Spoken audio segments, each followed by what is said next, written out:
জনাব মাসুম সাহেবের কাছে আমার একটি প্রশ্ন, সেটি হচ্ছে বর্তমান সময়ে আমরা যে পরিশ্রম যেটা করছি সেই পরিশ্রম অনুপাতে আমাদের পারিশ্রমিক এখনো কেন বাড়ছে না, বা বাজার দর হিসেবে আমরা কেন সেই পারিশ্রমিক দিয়ে ঘরে সে বাজার বা ঠিকঠাক আমরা করতে পারতেছি না, বা আমরা সুন্দরভাবে চলতে পারতেছি না। আমি আপনাকে আরেকটু ক্লিয়ার করে বলি, যেটা হচ্ছে যে আমরা যদি বিগত 1 যুগ বা 14 বছর বা 15 বছর পিছনে যদি আমরা চলে যাই, তাহলে একই পরিশ্রম আমরা করে একই পারিশ্রমিক আমরা পেয়েছি।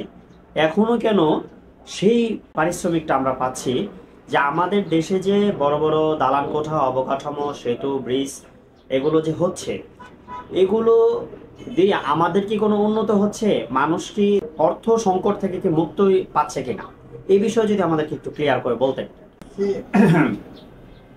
অর্থ দিয়ে সম্পদ তৈরি হবে, আপনি যেমন ইচ্ছা তেমন সম্পদ তৈরি করতে পারবেন, কিন্তু সম্পদ আর অর্থ তো এক না।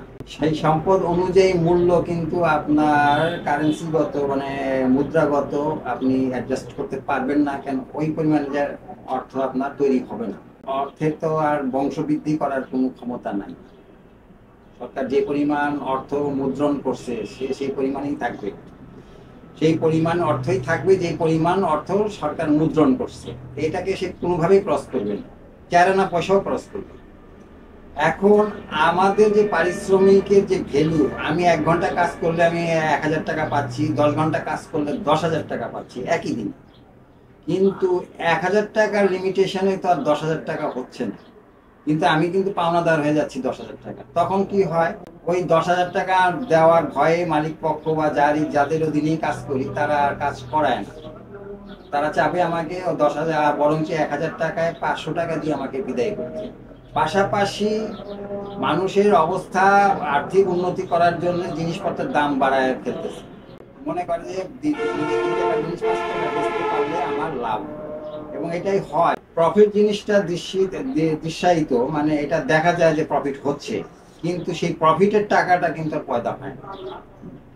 প্রফিটের টাকাটা পয়দা না হওয়াতে 1 যুগ আগে দ্রব্যমূল্যের দাম যে পরিমাণে ছিল বর্তমানে তার 3 গুণ 4 গুণ 5 গুণ আরো বেশি হয়ে গেছে, কিন্তু অর্থের যোগানটা আমাদের পক্ষে যেভাবে সঞ্চালিত হয় নাই, যে কারণে দ্রব্যমূল্যের সাথে তাল মিলায় আমাদের উপার্জনটা ব্যক্তিগতভাবে কমে গেছে। আর ব্যবসায়ীদের ক্ষেত্রে বাড়লেও আমরা যদি না কিনি তারা টাকা কোত্থেকে পাবে?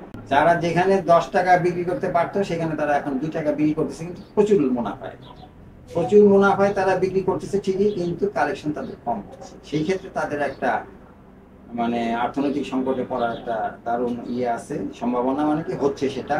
তারপরে তারা ব্যাংকের থেকে লোন নিয়ে সেই লোনটাকে ব্যবসায়িক খাতে ব্যবহার করতেছে, এবং ইনকাম কম হওয়ার কারণে ঠিকমতো ব্যাংকের ঋণও পরিশোধ করতে পারতেছে না, সেই জন্য তারা একটা চাপের মধ্যে আছে। আর ব্যাংক ঠিকমতো আদায় করতে পারতেছে না বলে তারাও একটা চাপের মধ্যে আছে। এবং যেই সম্পদটা তৈরি করব সেটার একটা ভ্যালু হবে। হয়তো দেখা গেছে যে আমি 10 টাকা দিয়ে এমন একটা জিনিস তৈরি করছি যে সেটা বাজারে 10,000 টাকা বিক্রি করতে পারে, এরকম নজির আছে।